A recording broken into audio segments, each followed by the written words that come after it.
Investor IKN Nusantara bisa pegang hak guna usaha, HGU, hingga 2 abad.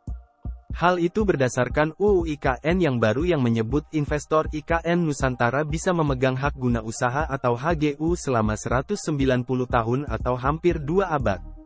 Konsorsium Pembaruan Agraria, KPA, kritisi soal dampak besar konflik agraria di tanah Kalimantan Timur. HGU yang hampir 2 abad ini seperti tercantum dalam UU IKN yang baru ini menjadi sorotan KPA mengingat akan semakin memperparah konflik agraria.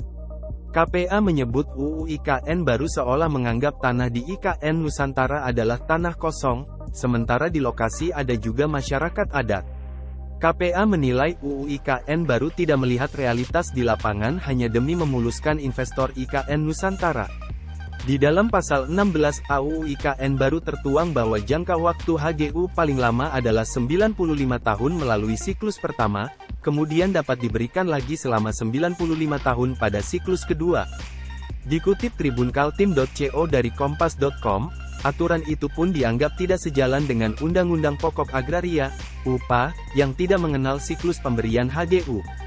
Sekjen Konsorsium Pembaruan Agraria, KPA, Dewi Sartika menilai, siklus HGU yang diberikan selama hampir 2 abad kepada investor IKN justru bisa menambah carut-marut agraria di Kalimantan Timur. Dewi menyayangkan, UU IKN tidak mengatur persoalan seperti mitigasi dari dampak sosial ekologis, termasuk dampak agraria dan krisis agraria yang akan ditimbulkan apabila siklus 190 tahun HGU benar-benar dijalankan. Tidak terkecuali izin yang diberikan pemerintah kepada investor atas hak guna bangunan, HGB, selama 160 tahun. Karena itu, Dewi khawatir pasal 16A akan menambah carut-marut agraria. Persoalannya seperti memperparah ketimpangan penguasaan tanah yang memang sudah ada, meningkatkan konflik agraria, bahkan meningkatkan kemiskinan struktural.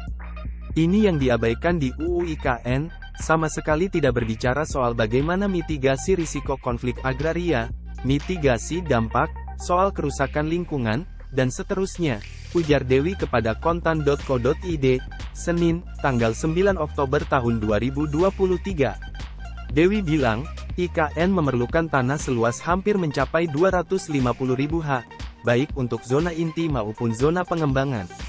Namun, UU IKN nampaknya masih mengabaikan situasi agraria di lapangan.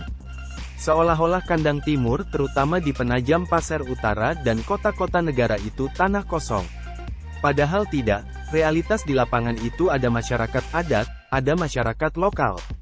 Kemudian sudah ada timbul problem struktural lainnya, sudah ada konsesi-konsesi sawit, sudah ada bisnis-bisnis tambang, dan sudah ada klaim-klaim kawasan hutan juga, tekannya.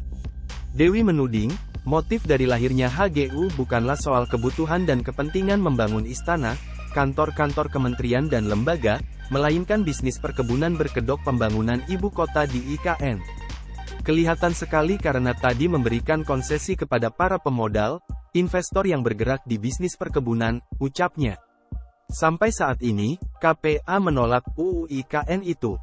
Serta, menolak apabila pembangunan proyek IKN itu dijalankan tanpa berjalannya reforma agraria terlebih dahulu. Reforma agraria, menurut Dewi, menjadi bentuk nyata untuk mengakui hak-hak masyarakat yang sudah secara de facto menguasai tanah, tidak hanya di Penajam Pasar dan kota itu ke luar negara, tapi di seluruh Kalimantan Timur.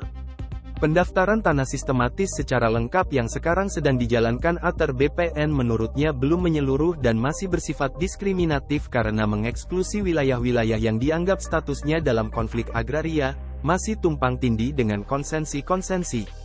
Kalau reforma agraria itu tidak dijalankan terlebih dahulu di Kalimantan Timur, dan secara khusus di 2 kabupaten yang menjadi target IKN, maka KPA akan tetap menolak proyek pembangunan itu. Dewi menegaskan, apabila reforma agraria tidak dapat diimplementasikan, maka ketimpangan akan semakin parah. Adapun konflik agraria menurut Dewi juga semakin meningkat, tidak tertinggal juga kemiskinan struktural bagi masyarakat adat, petani, masyarakat lokal, dan masyarakat miskin yang selama ini akses dan hak atas tanahnya belum juga diakui. Download Tribun X sekarang, menghadirkan lokal menjadi Indonesia.